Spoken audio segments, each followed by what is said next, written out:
Et c'est parti pour ce troisième webinaire, ou alors je sais plus si c'est le troisième, de cette série sur les biohacks non naturels autour de la santé comme un parcours pour prendre soin de soi. Et peut-être c'est déjà une chose que nous faisons tous les jours, de prendre soin de soi depuis longtemps, peut-être pas longtemps, ou alors c'est quelque chose que nous voulons mettre en place justement maintenant. Cette vision complète de qu'est-ce que ça veut dire prendre soin de soi. Moi, pendant longtemps, je pensais que prendre soin de moi, c'était faire du sport. Ben, c'est aussi vrai, mais c'est une partie de la réalité. Je sais que Chaya va nous parler aussi de l'importance de prendre soin de sa sphère émotionnelle, ses émotions, son cœur. Denis nous parlera aussi de la santé, vraiment l'approche de la médecine aussi. Et cette soirée, c'est vous donner l'opportunité de faire des tests. Alors, des tests, là, pas avec des machines ou pas forcément du biofeedback, mais des tests empiriques, des pratiques pour évaluer de façon indirecte avec ces tests euh, la santé sur plusieurs plans. Moi, je vous donnerai des exercices, des tests, Chai aussi et Denis, de façon différente. Donc, vous pouvez prendre des notes, effectivement.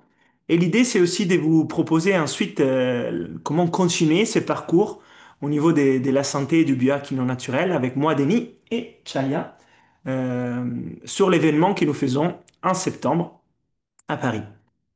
Ceci dit, moi je vous propose directement de commencer.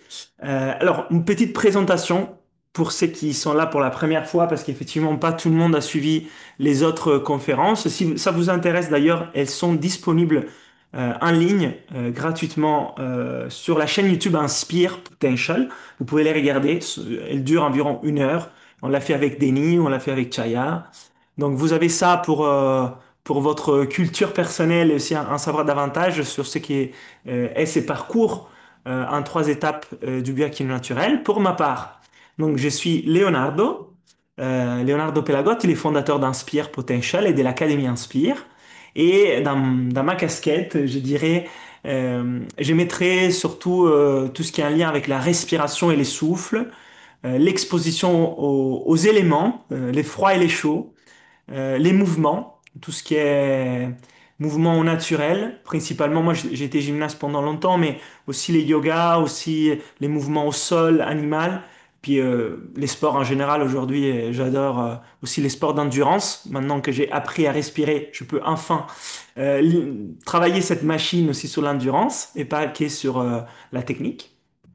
Et puis, je pense que c'est déjà bien. Je laisse la parole à Chaye, puis enfin on termine avec Denis. Super, donc moi c'est Chaya, je suis la fondatrice de l'ashram Namasté où je reçois les gens pour des initiations de 6 jours et des transmissions de 15 jours. Je fais tout en présentiel et je forme au breathwork, mais un peu plus que ça, j'ai même envie de dire je forme à l'art de tenir des espaces de conscience, d'état de conscience élargi. Pareil, pas de gymnaste, mais j'ai 10 ans de karaté, donc les arts martiaux. Le lien au corps qui a toujours été là, au souffle. J'étais entrepreneur pendant presque 7 ans à New York, dans un tout autre domaine. Je faisais des costumes sur mesure pour hommes. J'ai habillé notamment Sean Penn, Robert De Niro, Morgan Freeman. Et puis un jour, eh ben, je quitte tout, je pars en Inde et je me réinvente. Et aujourd'hui, j'aide les gens à reconnecter à leur souffle, à leurs émotions et à réguler leur système nerveux. Oui, c'est système nerveux, très important. Et Denis, à toi la parole. Oui, alors bonsoir. Déjà, bonsoir à tous les deux, bonsoir à toutes et à tous. Donc, Denis Potter, je suis médecin anesthésiste réanimatologue. Ça, c'est mon métier principal.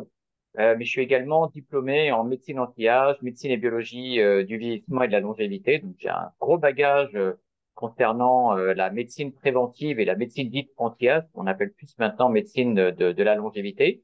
Je suis également coach en santé. Je suis également instructeur international en hypnose. Et j'ai écrit le premier livre en français sur le biohacking qui a maintenant 4 ans de mémoire, le manuel de démarrage du biohacker. Et ça y est, je peux vous le dire que maintenant c'est signé. Je viens de signer chez Erol, biohacking pour les entrepreneurs qui devrait sortir début 2026. Voilà. C'est très bien. Voilà. Et notamment, on a fait une soirée, les biohacking pour les entrepreneurs, qui est disponible sur YouTube si vous voulez la regarder. Et on parle des santé et médecine préventive, on parle des longévité et médecine anti-âge. On pourrait mettre plusieurs choses là-dedans, effectivement. Mais cette approche, pour que vous puissiez comprendre, c'est pas l'approche euh, comment dire, essayer de préserver des conditions de vie dégradées longtemps à la fin de notre vie. C'est plutôt l'approche de préserver notre énergie, vitalité et santé plus longtemps dans notre vie. Donc c'est une approche qui se démarre forcément plus tôt avant que la problématique soit en quelque sorte irréversible. Et donc c'est un peu là tout l'intérêt de cette approche, c'est qu'il faut les faire quand tout va bien, entre guillemets. Et si en fait tout va bien, c'est le bon moment pour commencer. On peut commencer aussi quand ça va pas très bien, bien sûr, pour agir. Mais c'est pas tout à la fin où on intervient. On intervient bien, bien, bien plus tôt de ce qu'on puisse penser être nécessaire. Et on pourrait se dire, peut-être c'est une question que je vous pose, vous pouvez les mettre dans le chat. Vous pensez à peu près sur quelle tranche d'âge il faudrait commencer à véritablement investir sur sa santé physique, émotionnelle, mentale, nerveuse pour que on soit en santé sur la dernière décennie des cadres de notre vie. Alors, je vous parle vraiment de la dernière décennie à peu près des cadres de notre vie. Bah, quand il faut vraiment investir sur notre santé? Est-ce que c'est à partir des 50 ans? Est-ce que c'est à partir des 60? Est-ce que c'est à partir des 10 ans? Est-ce que c'est à partir des 20 ans? Je vous laisse les mettre dans les chats. Il n'y a pas une réponse absolue, mais ça peut vous donner déjà, voilà, des... Ah, les sons. Rappelez les sons, là. Oui. C'est vrai, je suis proche des 60, donc, mais peut-être t'as déjà fait très bien, hein. Eddie. Dès la naissance, de la grossesse. Notre mère pendant la grossesse, exactement. Quelqu'un dit 40, 25, Tony. Je dirais autour des 20 ans. Et à partir des 60 ans de vin, mon âge. Mais c'est bien, Bettina, hein, tu commences au bon moment. En tout cas, c'est les moments où vous allez commencer, c'est les bons moments pour vous, parce qu'avant, vous n'avez pas pu le faire, et après, ce serait trop tard. Donc, c'est vraiment quand vous commencez les bons moments. En tout cas, il n'y a pas en réponse absolue, mais c'est vrai que la trentaine semblerait être l'âge sur laquelle il faut vraiment penser à anticiper les choses. Là, c'est 25. Voilà, après, Mm. il n'y a pas un chiffre absolu, c'était par rapport à un livre que j'ai lisé d'un médecin américain. Voilà, qui parlait de ça et il disait, bah, en fait, il faut anticiper. Et oui, ça s'anticipe depuis les débuts, si on veut, depuis la naissance, on pourrait les dire. Mais à un certain moment, une fois qu'on a conscience de ça et on veut agir, c'est vrai qu'il parlait de la trentaine comme ces moments où il faut penser à ce que nous faisons maintenant et l'influence, l'impact positif qu'il pourra avoir dans la suite. Voilà. En tout cas, tout l'impact positif, on peut le créer aussi après 30 ans, bien sûr. Mais c'était pour échanger un peu et s'échauffer. Maintenant, rentrons dans les vifs du sujet. On a introduit un peu la thématique et je sais que Denis a préparé quelques tests. Et si ça te va, Denis, alors tu peux aussi me dire après, mais je te propose de commencer. Je pense que c'est bien que tu puisses nous donner les là pour Croyez que commencer tu pour voulais que je quelques tests. termine. Donc, non, non, bah, moi, ça me va. Bah, je t'ai fait ouvrir les balles si tu veux, avec un ou deux tests, à voir combien tu veux en faire. Alors, Et en puis, fait, moi, alors, juste quelques petites remarques par rapport à ce qui a été dit. Quand j'ai vu des choses intéressantes quand il était question de la grossesse, effectivement, il y a des études qui ont montré que, en fonction de comment était la grossesse, du stress qu'avait la maman pendant la grossesse et au moment de l'accouchement, il y avait des traces épigénétiques. Donc, finalement, euh, c'est vrai qu'il vaut mieux le prévoir très longtemps à l'avance. C'est un premier point. Et deuxième point, la bonne nouvelle, c'est que c'est jamais trop tard. L'être humain est extraordinairement résilient. Et finalement, même si on s'y prend trop tard, même si on s'y prend à 90 ans, ben, on a quand même une chance de mieux vivre. Voilà. Donc ça, c'était les deux petits messages. Est-ce que j'ai moyen de partager mon écran ou pas? Oui, normalement, tu peux les Ah, partager. Regarde si tu y arrives. Sinon, je te bon, donne. envoyer une demande. Oui. Normalement, Alors, c'est- est-ce que ça va marcher? Vous voyez mon écran là? Non, pas encore. Damned, hein. Ouais, donc, hein. Là, je vois plus personne. Vous voyez pas mon écran? Non, pas encore. Si tu veux, je vais te donner les rôles d'organisateur là maintenant. Et Ouais. après, tu me les redonneras juste par la suite. Et essaye maintenant. Alors, attends. Il y a tellement de pages ouvertes, dis donc. Ouh. Alors, écran, document, euh,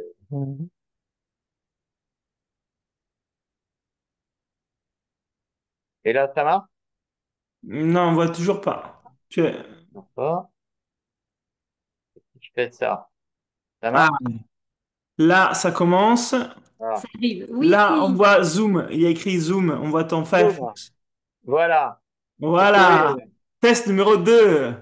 On voit. Voilà. Bah, juste, ça fait le test numéro 2, Damned. Attends, ça va pas. Hop, on va aller sur le Ah, numéro 2. les quatre Alors, tests clés. Super. Mais on voit. Merci. d'accord. Voilà. Donc, c'est des tests extrêmement simples.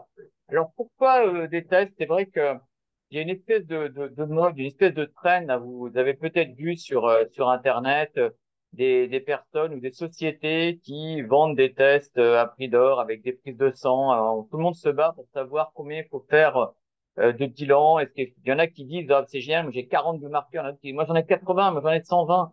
Et tout le monde se bat pour savoir ce qu'il faut faire comme bilan pour déterminer son âge biologique. Ça fait fantasmer tout le monde, mais il y a des choses extrêmement simples qui permettent d'estimer son âge biologique, en tout cas son âge physiologique. Alors, pourquoi c'est intéressant? Parce qu'effectivement, il y a l'âge de votre carte d'identité.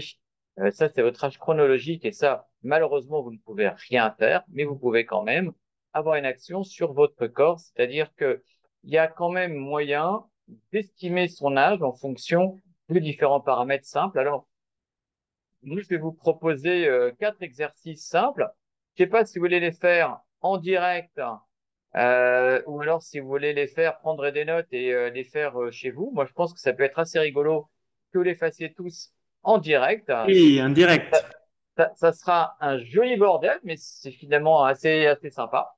Voilà, donc ce qui est intéressant avec ces tests, c'est qu'on va à la fois estimer du cardiovasculaire, du neurologique et du musculaire.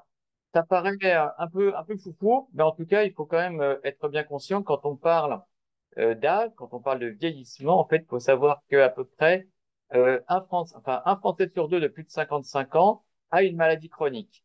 Et c'est les maladies chroniques qui nous tuent. Globalement, les maladies chroniques qui vont nous tuer, parce qu'on va a priori tous mourir de ça, c'est maladies cardiovasculaires, maladies neurodégénératives, maladies métaboliques type diabète et cancer. Donc, a priori, on va tous mourir d'une de ces maladies si on n'a pas d'accident. Et on va dire qu'il y a des points communs dans ces différentes maladies. Et parmi les points communs, il y a effectivement comment fonctionne notre système nerveux, comment fonctionne notre système cardiovasculaire, comment fonctionne notre système musculo-squelettique. Donc c'est ça que je vous invite à expérimenter. Moi, j'attends de voir un peu. Ça va être drôle parce que je vais vous voir bouger, sauter, faire des sauts périlleux. Les tests sont très simples, hein. Il s'agit de faire à peu près une cinquantaine de dips suivis d'une trentaine de burpees. Non, je vous rassure, on va faire beaucoup plus simple. Alors, le premier test, c'est ce qu'on appelle le chair stand test. Ça va estimer la force de votre capacité à la fois cardiaque et musculaire. Je suis désolé, j'ai pas réussi à faire plus grand que ça. Donc, je vais vous proposer de vous lever et de vous asseoir le plus rapidement possible, 5 fois. Il faut arriver à le faire en moins de 10 secondes. Vous êtes prêts? Je donne le chrono? Ah, attends, Denis, que je comprenne bien. Il faut s'asseoir du sol ou Pas d'une chaise. forcément sur la chaise. Vous êtes sur la chaise. Voilà. Ah, sur la chaise. Vous êtes sur une chaise. Alors, je vais pas trop le faire parce que moi, j'ai plein de fils qui passent entre les jambes et je risque de faire tomber l'ordinateur.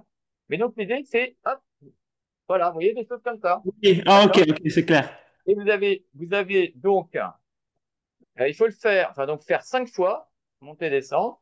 Et dans un monde idéal, il faut le faire en moins de 10 secondes. Si vous le faites entre 10 et 15 secondes, c'est moyen. Si vous faites plus de 15 secondes, c'est pas terrible. Ok. Pour ceux Est-ce qui que n'ont tout pas le des monde est choses, prêt? Non, attends, Geronimo, là, il a déjà commencé, là. J'allais donner le top départ. Est-ce que allez, tout bah, écoutez, le monde est prêt? Ah, ça va être un bordel, donc je suis en train de cramer ton webinaire.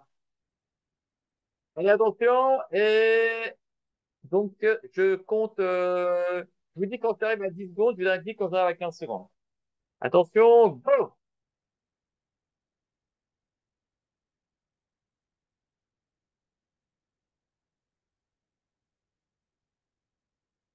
10 secondes,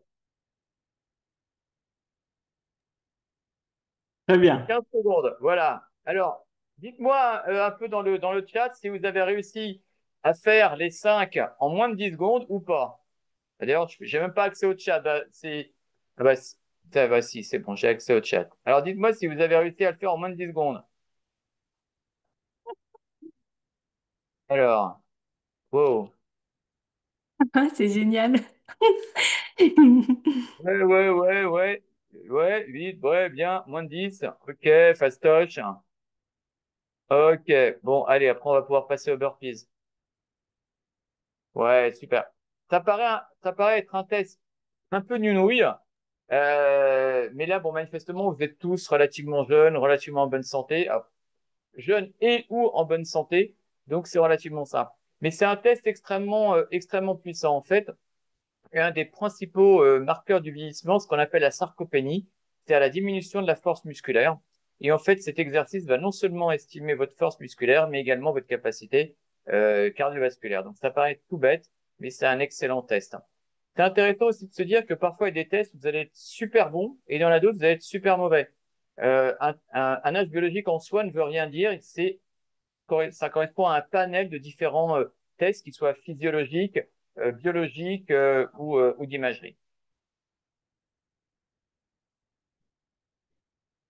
Alors maintenant, il va falloir être capable de vous tenir sur un pied. Je ne le faites pas encore tout de suite.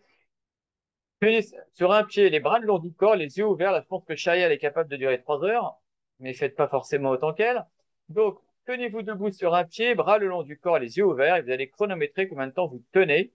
Et donc, vous allez faire avec chaque jambe, jambe droite et jambe gauche. Et il va falloir voir un peu votre résultat. Si vous avez, vous voyez, si vous avez entre 40 et 50 ans, faut tenir au moins 30 secondes. Si vous avez 50 à 60 ans, faut tenir au moins 20 secondes. Et si vous avez 60 à 70 ans, il faut tenir au moins 10 secondes. Est-ce que tout le monde est prêt? Allez-y, debout, C'est sur un très- pied. Attends, Denis. Est-ce qu'il faut les faire à l'horizontale comme dans la photo ou juste debout? Non, debout. La photo, tu sais, c'est une IA. Les IA, elles sont complètement folles. Elles proposent Ah, des trucs non, ok. absolument incroyables. Non, juste debout, ok, c'est Donc facile. Voilà. le genou à la poitrine? Non, pas nécessaire. Si toi, le genou à la poitrine et en fermant les yeux, juste pour toi. Ok, allez.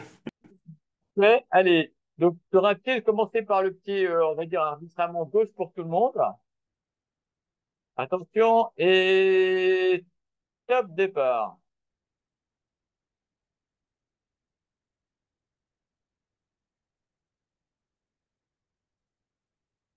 On m'arrêtera à 30 secondes. Hein.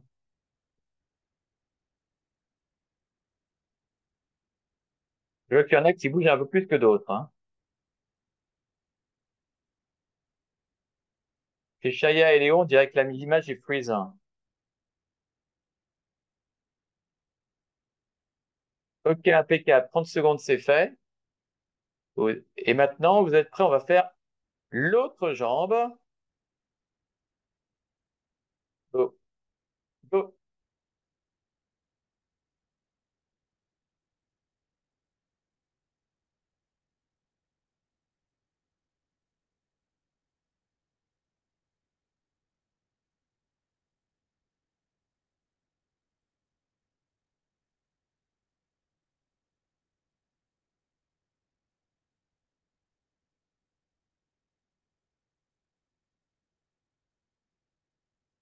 Ok, super. Voilà. Est-ce que tout le monde a réussi à faire 30 secondes au moins des deux côtés? Pareil, dites-le dans le chat. Alors, hop. Ah, il y en a qui n'ont pas réussi. Ouais, il y en a qui n'ont pas réussi, oui, facilement, facilement, oui, easy, easy. Un pied, oui, l'autre avec une entorse, ouais, bien sûr. Large. Réussi. Ok, great. C'est des tests très simples, hein, je vous rassure, hein. On n'est pas non plus dans le complexe. On peut après faire des tests bien plus compliqués, mais c'est important déjà de voir ce que vous êtes capable de faire. Ça explore à la fois le système nerveux et le système musculaire. Hop. Alors, ça, c'est un peu plus compliqué. C'est là où je vous dis que une évaluation, ça dépend de différents paramètres. Vous voyez, par exemple, si je prends mon cas, moi, j'ai des genoux qui sont extrêmement en mauvaise état parce que j'ai niqué les ligaments, etc., etc. Ça, ce test-là, si je le fais, j'ai 90 ans. Vous voyez, donc ça montre bien que un test tout seul ne veut rien dire. Là, l'idée, c'est de s'asseoir sur le sol, jambes croisées, et d'être capable de vous relever sans utiliser vos mains et vos genoux. On part du principe que vous avez 10 points, et à chaque fois que vous mettez par terre une main ou un genou, vous retirez un point. Est-ce que c'est OK pour vous? Alors allez-y, je vous laisse vous asseoir au sol, jambes croisées, et vous faites en sorte de vous relever et vous comptez vos points. À chaque fois que vous utilisez un genou ou une main, vous enlevez un point. Dites quand vous voulez.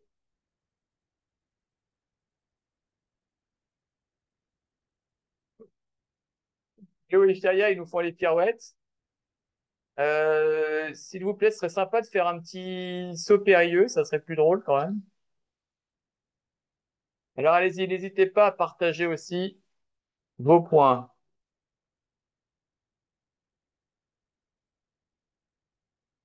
10 points, pas réussi. 11 points, tricheur. 10, 0, 9.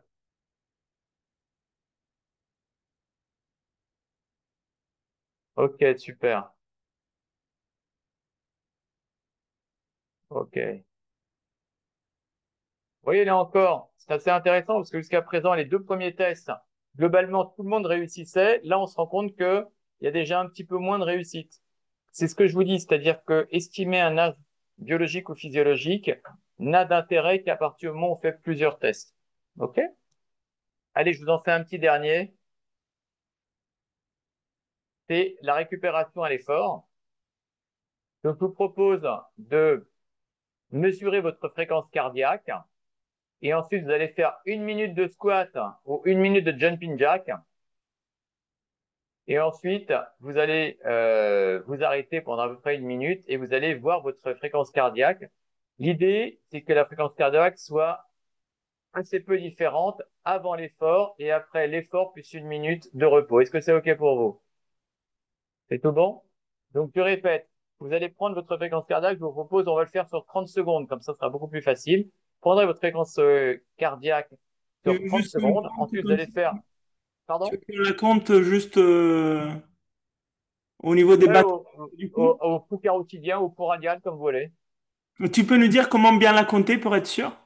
Ouais, bah en fait, vous mettez, alors pour prendre au niveau du pouls carotidien, c'est simple. Vous mettez vos deux doigts au niveau là du gros muscle qui se trouve ici sur le côté du cou qu'on appelle le sternocléidomastoïdien, et vous allez descendre les deux doigts tout simplement en direction de la trachée, et vous allez sentir à peu près entre la trachée et le sternocléidomastoïdien, vous allez sentir votre artère carotide. D'accord? Est-ce que c'est bon pour tout le monde? Et pour la compter, on compte, une fois qu'on le compte, comment on sait la pulsation cardiaque à la minute? Alors en fait, moi je vais vous compter sur 30 secondes et vous allez Ah, juger. D'accord? très Je vous bien. donne le top départ. Je vous laisse vous mettre tous en position. Quelques secondes pour trouver votre carotide. Vous pouvez aussi le faire au niveau du poignet avec le radial, hein. Ça n'a pas d'importance, ça sera le même chiffre de toute façon. Ok. Compte dans 5 secondes. Un, 2, 3, 4, 5. Allez, on est parti pour 30 secondes.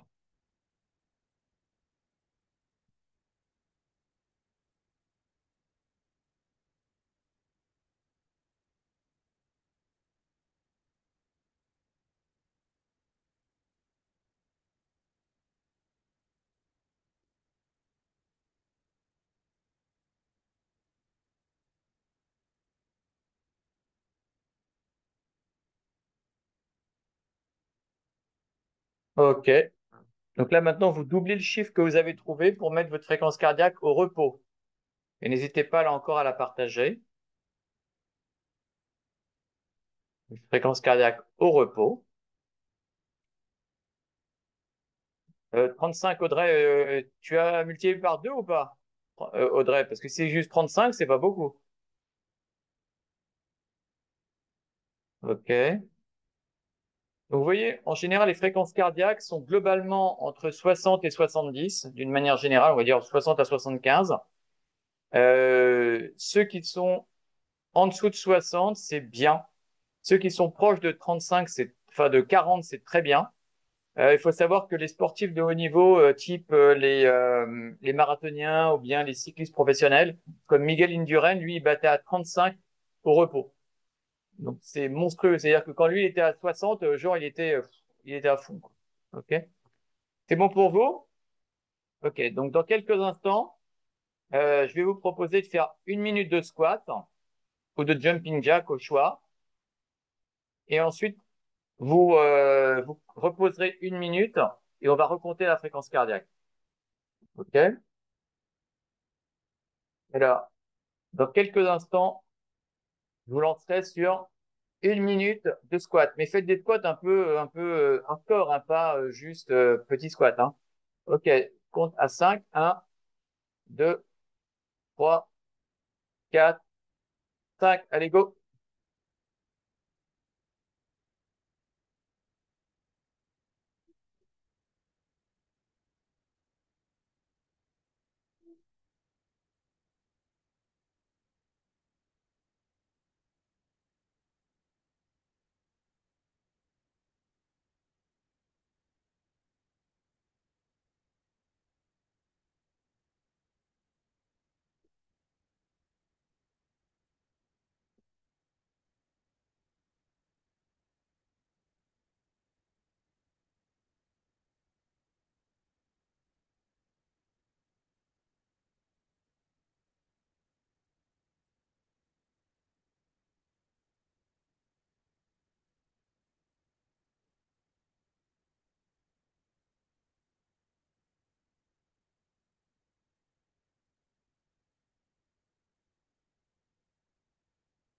Ok, stop. Et maintenant, je vous laisse 1 minute de récupération. Voilà, 1 minute de récupération. Et après, vous reprendrez votre fréquence cardiaque. Pour l'instant, juste, c'est la minute de récupération. N'hésitez pas à refaire vos exercices respiratoires si vous en connaissez. C'est le moment.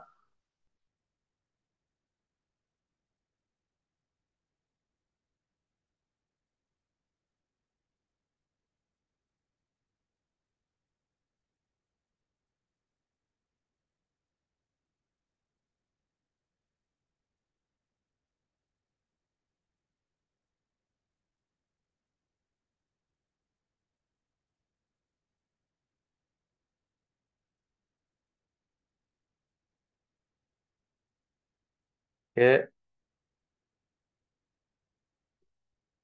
Et maintenant, reprenez votre fréquence cardiaque à partir de maintenant, sur 30 secondes.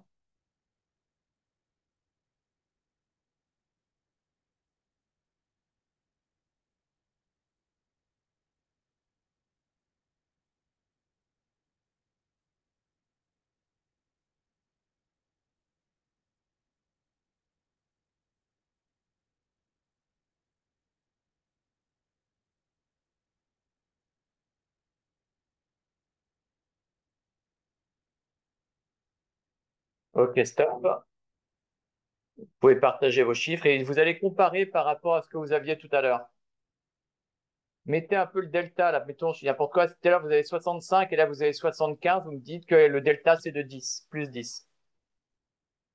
Donc donnez-moi le delta entre ce que vous avez maintenant et ce que vous aviez tout à l'heure.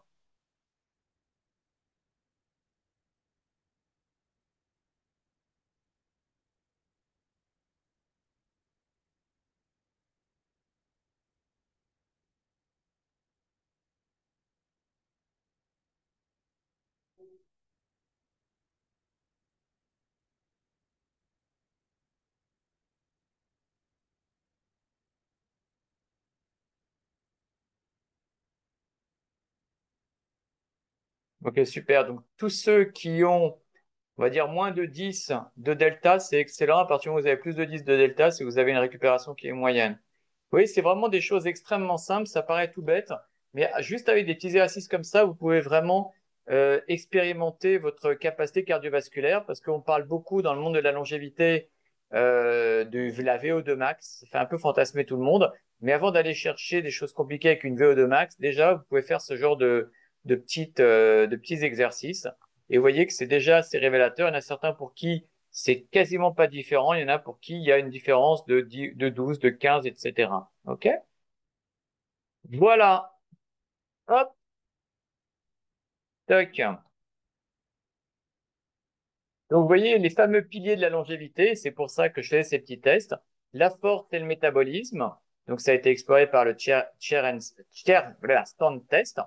Le cœur, la résilience, par la recovery de la fréquence cardiaque. La santé, la neurologie, c'est par le standing quand vous teniez debout sur un pied. Et la mobilité avec le fait de se lever et de s'asseoir. Vous voyez, des petits tests extrêmement simples qui permettent d'explorer les différentes fonctions. Ce qui est intéressant, c'est que c'est des choses qui sont assez dynamiques. C'est-à-dire que les chiffres que vous avez faits cette fois-ci, vous pouvez très bien refaire ça après, mettons, une semaine d'entraînement un peu plus costaud. Vous pouvez aussi tenter de faire ça à un moment où vous vous sentez un peu fatigué, à un moment où vous vous sentez au contraire en forme. Et ça vous permet de voir quelles sont les variations et quelles sont éventuellement les routines qui vous permettent d'améliorer tel ou tel paramètre. En fait, quand on parle de biohacking, parce que souvent les gens ils utilisent le mot biohacking mais ils savent pas ce que c'est, le biohacking c'est plutôt du biotracking, c'est-à-dire que l'idée c'est de traquer, c'est-à-dire qu'on ne peut maîtriser que ce que l'on peut mesurer.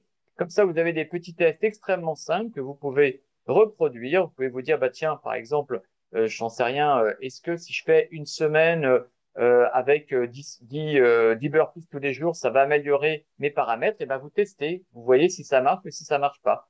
OK? Donc c'est vraiment important d'avoir des métriques, de pouvoir estimer et évaluer vos métriques. Voilà. Et vous pouvez bien évidemment améliorer vos résultats avec différents exercices, que ce soit des entraînements de résistance, des entraînements cardio type HIIT ou Tabata, et des exercices d'équilibre. Je vous remercie de votre attention et je rends la main à Léo Merci beaucoup, ou Denis. Chaya.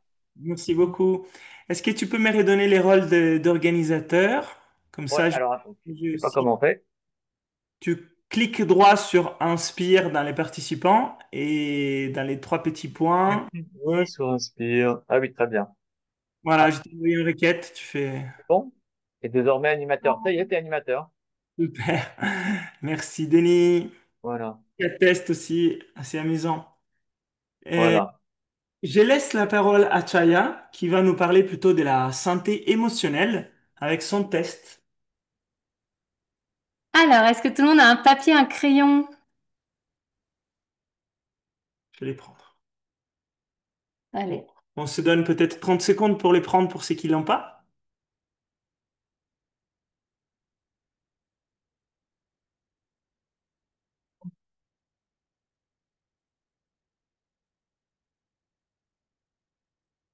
Hmm.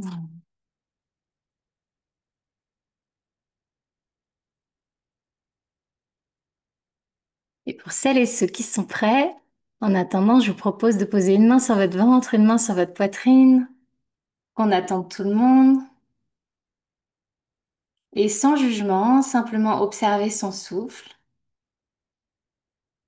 Après ces squats, est-ce que ça y est, je suis complètement revenue au calme, dans un souffle déposé.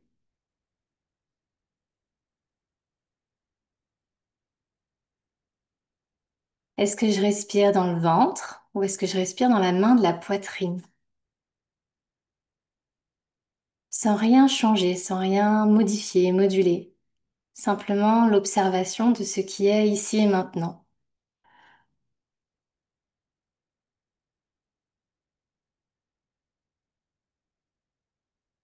Et peut-être amener le focus un peu plus sur la main du ventre et passer maintenant les deux mains sur le ventre. Et mettre toute son attention dans une respiration diaphragmatique ou ventrale en inspirant bien profondément dans le bas du ventre. Relâchez bien les abdos. Si au besoin d'ouvrir le premier bouton du pantalon pour laisser vraiment ce ventre sortir, se relâcher, se détendre et permettre au diaphragme de faire son travail. Et à l'inspire, il descend, il pousse les organes et permet au ventre de se relâcher, de s'ouvrir.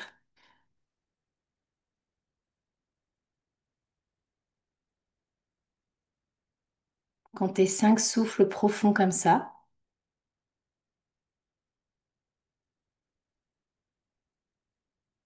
Uniquement dans le bas du ventre.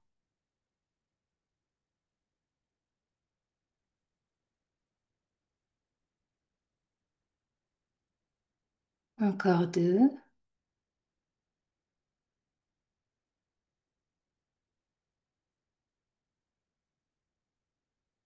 Et maintenant, toujours une main sur le ventre et maintenant une main sur la poitrine. Et observez ce qui a peut-être changé.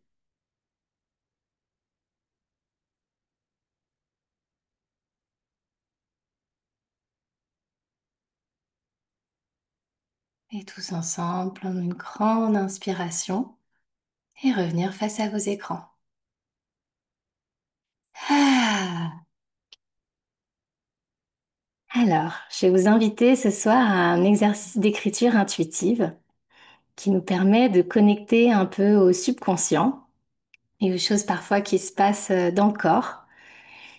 Pour cela, les règles sont très simples. On va écrire sans trop réfléchir. La première règle, c'est qu'une fois que je pose mon crayon, je ne dois pas lever. Donc je ne viens pas mettre le crayon proche du visage. Je ne lève pas non plus les yeux au ciel. Je reste vraiment dans l'écriture. Donc c'est un exercice d'écriture rapide. Quand je dis je lève pas mon crayon, bien évidemment, d'un mot à un autre, vous pouvez lever le crayon. Mais sinon, j'écris en continu. Autre chose, je ne reviens pas en arrière. C'est comme dans la vie. Dans la vie, on ne peut pas revenir en arrière sur ce qui s'est passé. Donc là, on continue d'écrire et d'écrire et d'écrire. Et quand je dis on ne revient pas en arrière, c'est qu'on ne corrige pas ses fautes, on ne rajoute pas de points, de virgules, on continue d'écrire. Et le rythme reste soutenu. Et la troisième et dernière chose, c'est si je ne sais pas quoi écrire, j'écris je ne sais pas quoi écrire. Je ne sais pas ce que Chayal me demande ce soir. Ok? Est-ce que les règles sont ok pour tout le monde? Super. Donc posez le crayon.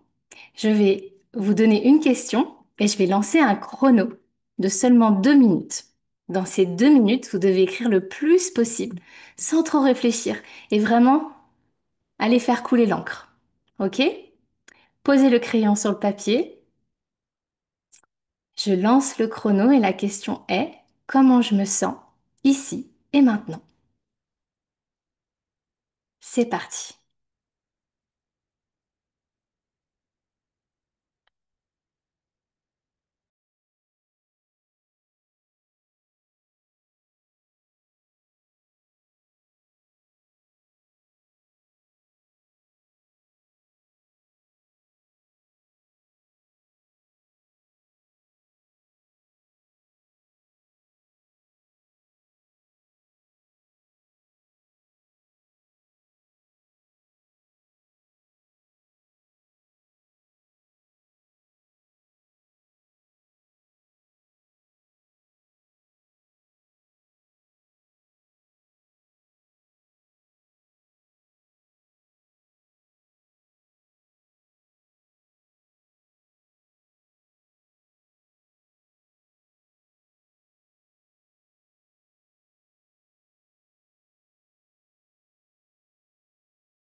Posez les crayons. Dans cet exercice, il est important de toujours vous relire.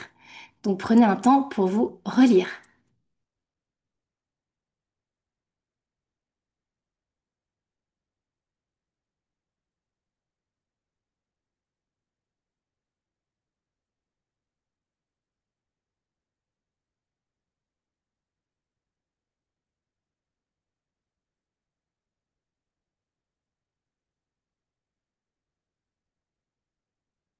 On va faire une deuxième relecture et vous allez entourer les mots qui vibrent fort, les mots qui font vraiment du sens pour vous.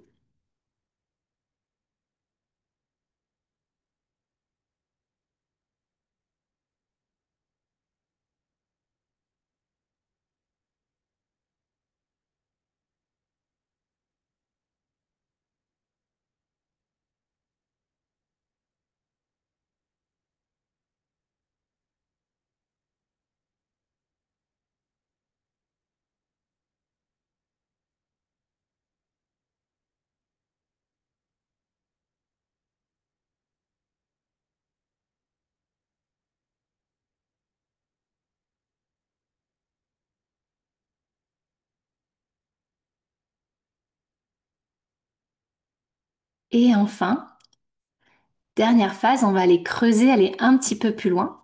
On revient sur notre premier exercice, mais vous allez vraiment prendre en compte les mots que vous venez d'entourer pour aller plus loin dans ce que ces mots veulent dire. Donc la question est toujours la même. Comment je me sens ici et maintenant avec tous ces mots-là? Et c'est parti. Maintenant, On écrit. ouais, on continue d'écrire avec les mêmes règles. Écriture rapide, je ne reviens pas en arrière. Si je ne sais pas écrire, je réécris le mot précédent ou j'écris je ne sais pas quoi écrire. Écrivez, mettez la main en mouvement, laissez l'encre couler.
Et posez les crayons et prenez le temps de vous relire.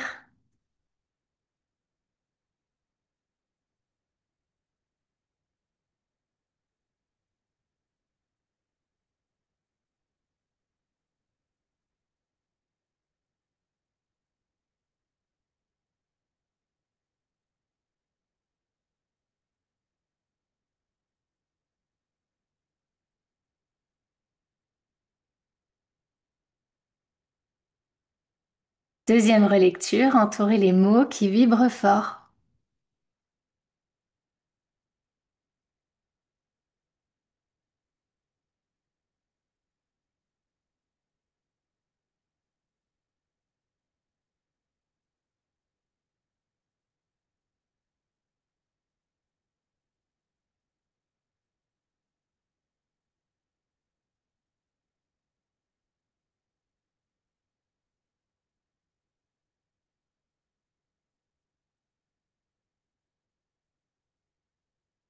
Et pour celles et ceux qui sont prêts, vous pouvez partager dans le chat les mots que vous avez entourés, les derniers mots qui ont vibré fort, si vous souhaitez partager, bien évidemment.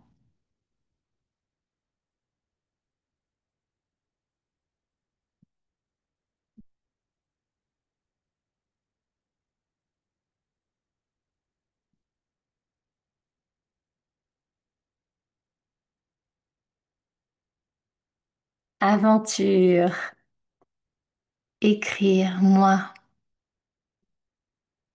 les filles. Apprentissage, expérimenter, progresser, âme, partager. Changement, départ, financier, plaisir. Amélioration, moi-même, bénéfice. Chien doux, école. Jeu, joie, respiration, inspiré, souffle lent, week-end, famille, détendue. Je sens, je vois, j'entends, je touche, je goûte, vie, conscience, univers, système, force envahie, cœur, amour, silencieuse, posée, en pleine présence, je suis paisible, intéressant, sereine, curieuse, remplie. Ouh, il y a plein de choses. Alors là, ça va tellement vite que je peux plus lire. Magnifique, bien détendue, sereine, heureuse, respiration, horloge biologique, vie, jouissance, enthousiaste. Oh, merci, merci d'avoir participé. Pour la petite histoire, quand j'étais petite, on avait lu mon journal intime et une part de moi avait choisi de ne plus écrire jusqu'à il y a quelques années. En Inde, j'ai rencontré une enseignante indienne. Merci, merci Michel. Et elle m'a mis entre les mains cet outil fabuleux. Elle m'a dit, tous les matins, tu te mets 5 minutes de chrono et tu te lances là-dessus. Et c'est avec ça que j'ai vraiment commencé à réécrire. Et l'idée, c'est pas d'écrire des pages et des pages, c'est vraiment de vous mettre un chrono. Elle m'a dit vraiment la clé, c'est un chrono. Et en soi, là, vous avez commencé à entourer une deuxième fois. Donc, vous pouvez continuer en fait à aller creuser au fond de vous ce qui se passe. Mais vous pouvez faire ça avec tout. Dans cette situation, comment je me sens quand vous rencontrez des choses peut-être plus délicates? Ou là, avoir une phase vraiment de gratitude envers un événement que vous venez de vivre. Faire pareil. C'est un très bel outil pour aller puiser un petit peu plus au fond de soi et aller s'explorer et se découvrir un peu plus. Voilà, j'espère que ça vous a plu. C'était un exercice, un test et un jeu en même temps. Et ça indique aussi quelque chose par rapport à notre sphère émotionnelle. Donc, tu veux peut-être nous donner une phrase pour nous expliquer comment ça pourrait nous diriger vers peut-être une partie de nous. On a compris ton histoire aussi. Que on peut avoir un blocage ou alors on peut peut-être juger ce qu'on écrit. Il peut y avoir des choses qui émergent dans cet exercice sur la sphère émotionnelle. Oui, il y a beaucoup de choses qui peuvent émerger et parfois, moi j'aime beaucoup la phrase de Simon Sinek qui dit Sometimes you just need 8 minutes. Et parfois on a juste besoin, no emotion, no motion, exactly. On a tous besoin du mouvement. Une émotion en latin c'est emovere. Donc se mettre en mouvement en fait. Et donc de mettre cette main en mouvement, ce crayon, cette encre qui coule, ça permet de faire circuler des choses comme le breathwork qu'on va vivre lors de ce stage où on va mettre le souffle en mouvement. J'ai une approche qui est très somato, émotionnelle, et on permet au corps de délier pour aller s'explorer. Euh, Vraiment, si parfois on se dit non, tout va bien, même quand tout va bien, déposez-vous avec votre crayon. Voilà. Est-ce que quelqu'un avait envie de partager par rapport à cet exercice?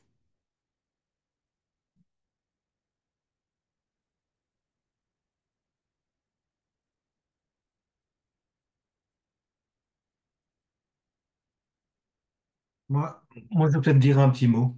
Oui, bonsoir Alain. Bonsoir.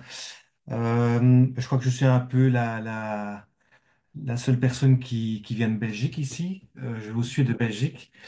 Donc, j'ai vraiment apprécié cet exercice, d'autant plus que j'ai commencé il y a une bonne année le triathlon. J'avais fait du sport toute ma vie, mais suite à des blessures répétitives au boulot, au stress, enfin, tout le monde connaît hein, le cumul des choses. ben, j'ai pris davantage soin de moi. Je me suis mis au sport, le triathlon. Mais par contre, dans ce que j'ai traduit ici, et tous ces mots apaisants, bonheur et reconstruction, je voyais aussi une forme de stress, puisque tu disais, ben voilà, oui, on est bien, mais quelque part, moi, ce qui m'angoisse particulièrement, c'est les avant, les journées, les nuits avant les triathlons. Et je travaillais beaucoup sur la respiration, donc j'étais content ben, de voir que je respirais quand même un temps soit, un temps soit bien, c'est ça, comment est-ce qu'on dit? Je ne sais plus l'expression, enfin bon, bien. Mais voilà, j'ai encore beaucoup de choses à apprendre et notamment beaucoup au niveau de la respiration. Et ce genre d'exercice m'aide à mettre des mots et à conceptualiser et à comprendre davantage. Je trouve que l'exercice est très révélateur en quelques minutes. Voilà, bon, voilà. Je voulais simplement traduire ça avec mes mots et peut-être, voilà, avec Très bien. Merci beaucoup, Alain. Merci Alain. un grand plaisir. Mhm. Et ben, on va revenir au corps, parce que ces liens corps, émotion, et on pourrait dire que c'est enfin, c'est toujours uni en réalité. On a la tendance à dissocier des choses qui sont en réalité unies. On va revenir au corps et on va terminer notre soirée avec un dernier test, et c'est un test de respiration, effectivement. Euh, c'est un peu le fil rouge, hein, la respiration. On a vu des tests avec Denis où on a vu qu'il y avait un lien avec la respiration dans les tests du mouvement. On a fait de l'écriture et peut-être vous avez observé votre respiration avant, pendant et après. Là, on va faire un test plus vraiment physiologique des respirations que certains ils ont peut-être déjà fait avec moi et d'autres ils vont refaire pour une deuxième ou troisième fois et certains vont découvrir qu'est ce qu'on appelle les tests Bolt au contrôle pause. Et c'est un test qui est utilisé dans la médecine respiratoire, dans la physiologie respiratoire pour donner une indication de notre capacité à bien s'oxygéner. Alors là, je vais un peu rapidement, hein. Mais voilà, c'est un peu ça qui nous dit profondément dans nos cellules, est-ce que notre corps a une bonne capacité à s'oxygéner ou moyenne ou pas très bonne? Et quand tout va bien, il sera s'oxygéner. Quand ça va moins bien, il sera peut-être s'oxygéner moins. Et quand ça va pas bien, ça va peut-être s'oxygéner très peu. Cette capacité à s'oxygéner, du coup, va être très intéressante, surtout dans les moments où l'environnement est dégradé. Et quand l'environnement est dégradé, bah, soit quand nous sommes fatigués, stressés, malades, ou alors quand la demande de l'organisme est augmentée. Ça peut être un triathlon, voilà, comme dit Alain, et ça peut être toute autre chose. Bien sûr, dans les sports, c'est très, très clé. OK? Et ces tests, il n'est pas difficile à faire, mais il est subtil. Je mets vraiment l'accent, je souligne la subtilité de ces tests. Parce que ce que je vais vous demander, c'est d'observer, à un certain moment, je vous expliquerai les tests avant, mais d'observer la première envie que votre corps ou votre mental, mais si vous voulez dire tout votre être, votre organisme va manifester la première envie de respirer après une pause expiratoire.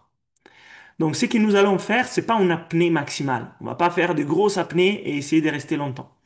On va juste inspirer et expirer normalement.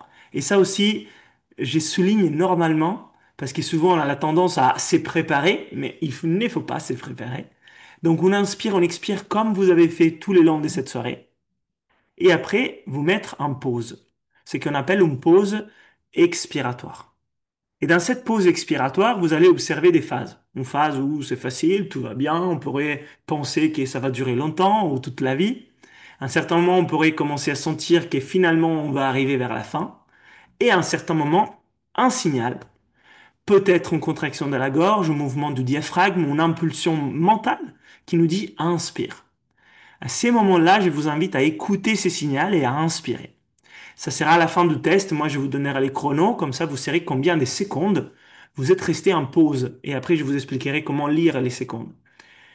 Si jamais, quand vous inspirez, après cette pause expiratoire subtile, vous allez être essoufflé ou votre respiration va être beaucoup plus forte que d'habitude, c'est le signal que vous n'avez pas forcément vu les premiers signaux, mais vous êtes allé un peu plus loin et vous êtes donc essoufflé. Donc, Vu au ressenti.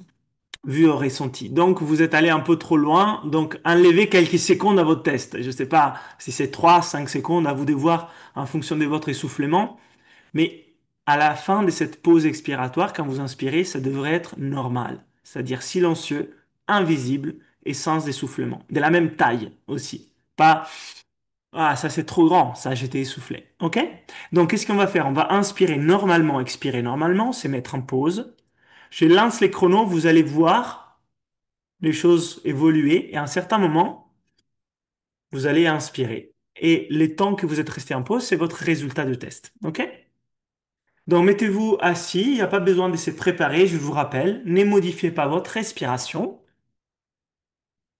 Vous pouvez l'observer en ces moments que vous êtes en train de respirer normalement. Et là, dans quelques instants, on va commencer. Donc tous ensemble, on va inspirer normalement, expirer normalement et je lance les chronos. Donc vous êtes en pause expiratoire et vous êtes à l'affût pour voir et ressentir ces premiers signaux. Nous sommes maintenant à 10 secondes maintenant. Dès que vous sentez l'envie de respirer, vous respirez. 15 secondes. Peut-être c'est maintenant, peut-être c'est déjà arrivé. Ne forcez pas, pas d'essoufflement. Nous sommes à 20 secondes maintenant. Nous sommes à 25 secondes. Vous observez, vous ressentez. Nous sommes à 30 secondes. Et si vous avez terminé, vous reprenez votre souffle. 35 secondes et 40 secondes. On va s'arrêter là. C'est un test très rapide. Le test est terminé. Donc, mettez dans les chats à peu près combien de secondes cette pause naturelle a duré après l'expiration. Donc 15, 30, 21, 22, 20, 20, 23, 18, 20, 22, 28, 25, 18, 30, 30, 17.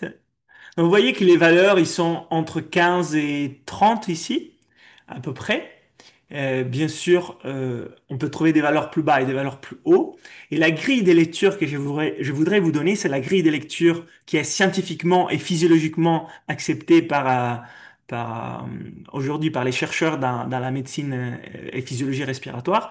C'est les seuils qui m'intéressent vous donner, les valeurs des seuils.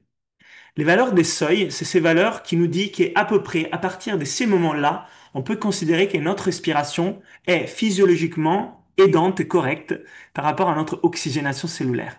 Et ces valeurs des seuils est roulement des tambours, 25 secondes. C'est-à-dire qu'autour de ces 25 secondes, nous avons une capacité à oxygéner nos cellules qui est correcte. La fonction respiratoire est correcte.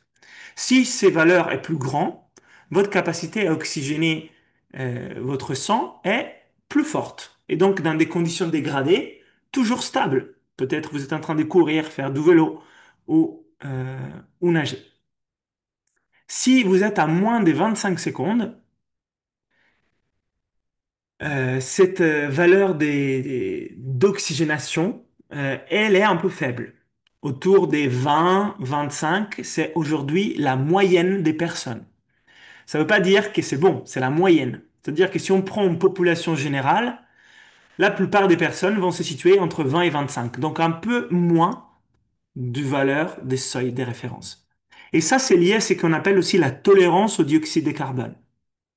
Et le dioxyde de carbone, c'est pas un gaz déchet, c'est important pour plein de raisons, mais je ne vais pas rentrer dans la théorie. Je vais juste vous faire un test pour vous situer au moins sur cet aspect qui est l'aspect biochimique. Et comme on a vu avec Denis, ben, il y a plusieurs tests qui mesurent des choses différentes. Là, ce qu'on a mesuré, c'est la partie biochimique de votre respiration. Il y a aussi comment mesurer la partie liée au système nerveux. Il y a aussi la partie qui mesure votre mécanique du diaphragme, des muscles. Comment on peut bien mobiliser les muscles respiratoires. Et après, il y a d'autres tests. Ok. Donc, moi, je n'ai développé 12 dans l'Académie Inspire, mais il y en existe d'autres et on peut faire aussi des tests avec des machines. Et en gros, ces tests, on pourrait aussi les mesurer de façon directe avec la capnométrie. Ok. Nathalie demande est-ce que les seuils sont les mêmes pour les hommes et les femmes? Oui, alors c'est un seuil qui est universel homme-femme pour les adultes. Pour les enfants, c'est un peu différent. En général, La grille change un petit peu, mais il n'y a pas une grille reconnue pour les enfants, donc on va rester pour les valeurs pour les adultes ou adolescents, voilà, à peu près.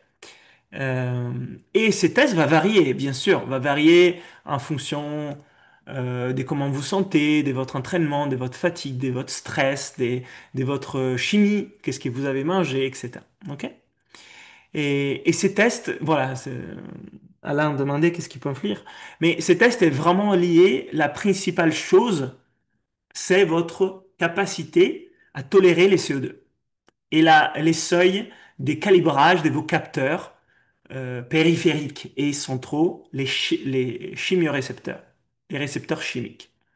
Donc, ouais, donc les tests, ça s'appelle les tests BOLT ou contrôle pause, et ça permet de vous donner une mesure indirecte de votre tolérance au CO2, c'est-à-dire votre capacité à tolérer l'essoufflement, c'est-à-dire votre capacité à vous oxygéner au niveau cellulaire. Voilà. Et après, c'est un des tests. Donc, on ne peut pas faire qu'un test. Peut-être que là, c'est pas très bon et il y aura un autre test qui est bon. Ou alors, d'autres tests qui sont encore pires. Donc, ce ne sont pas forcément tous liés. Mais c'est une des choses qu'on va sûrement, pas une des choses, c'est un des tests qu'on va faire avec d'autres pour mesurer votre capacité respiratoire lors de ces parcours des biohacks naturels qu'on a lancé avec Denis et Chaya. Ça va donc pour ces tests? Vous êtes toujours là, tout va bien? On est arrivé à la fin de notre soirée. On va clôturer dans quelques instants. Je vais prendre quelques minutes pour vous rappeler ces parcours de biohacking naturel et la possibilité d'y participer en septembre. C'est une fois qu'on fait ça, donc une fois par an. Donc c'est l'occasion pour vous pour cette année de les faire. La suite, on ne sait pas. Est-ce qu'il y aura d'autres ou pas? En tout cas, en septembre, on va se retrouver du 19 au 21 septembre proche de Paris, au sud de Paris, pour un week-end des pratiques, des conférences et aussi des mesures avec Denis et Chaya, où il y aura des conférences sur la longévité et la santé, où il y aura des tests pour évaluer notre niveau de santé générale avec des prescriptions, mais aussi des exercices. Et il y aura des pratiques pour mettre en place des actions correctives.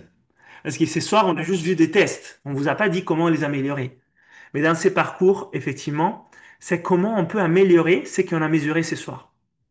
Et des fois, on peut aussi apprendre des choses qu'on ne connaissait pas, peut-être une erreur qu'on fait dans la vie de tous les jours, ou peut-être une action simple à mettre en place pour améliorer. Donc ça, c'est les parcours du biohacking naturel qu'on a mis en place, qui a trois phases. Une phase des préparations, qui va commencer en Zoom dans quelques jours avec Denis, avec moi et avec Chaya. C'est la phase des préparations. Là, on se prépare pour mesurer l'état des départs. Comment je suis aujourd'hui? Où je veux aller aussi par la suite? Et qu'est-ce qui est bon et qu'est-ce qu'il est amélioré par rapport à ma santé 360 degrés. Il y aura des tests vraiment assez précis et spécifiques du biofeedback avec Denis. Il y aura des tests en direct avec moi. Il y aura des exercices de préparation avec Chaya. Ensuite, on va se retrouver du vendredi 19 au dimanche 21 septembre au sud de Paris pour la pratique pendant 3 jours. Et après, on va faire un suivi qui va s'étaler sur environ 3 mois pour voir comment ça va, comment ces exercices mis en place montrent des résultats, des progressions, des changements, de quoi on a encore besoin, comment on peut vous guider. Et ça va être toujours avec moi, Denis et Charia. J'ai fait ça depuis 5 ans en Italie avec Daniela. Et systématiquement, quand on fait les rendez-vous des suivis, l'étape d'après, on voit qu'il y a des améliorations considérables pour la plupart des gens, avec la mise en place des rituels et des pratiques hebdomadaires qu'on va vous conseiller avec la team, avec moi, Denis et Chaya. Donc je suis assez confiant que ces aspects fonctionnent. On a choisi aussi un parcours en 3 étapes parce que c'est important non seulement de se préparer et vivre l'expérience, mais aussi de pouvoir la suivre derrière. Comment cela impacte notre vie et comment on peut valoriser cela.